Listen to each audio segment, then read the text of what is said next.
Manong, pabili po! So, i-flex ko lang tong food na ito. Sino nakakakilala nito? This is, you guess it right, this is binatog. Pinoy na Pinoy. So, ito ay, this is a young corn, young white corn, boiled or steamed into perfection. And then, you will top it with the young coconut. Ayan o, young coconut or nyog. Ayan.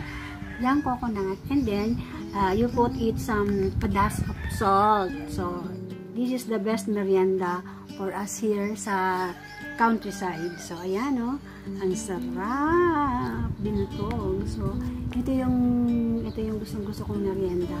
So, malapit nang mag-extinct to eh. Bihira ko nang makita. So, whenever I got the chance to hear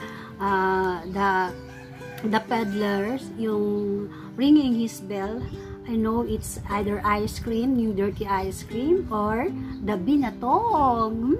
Sarap! Come, let's eat the binatog.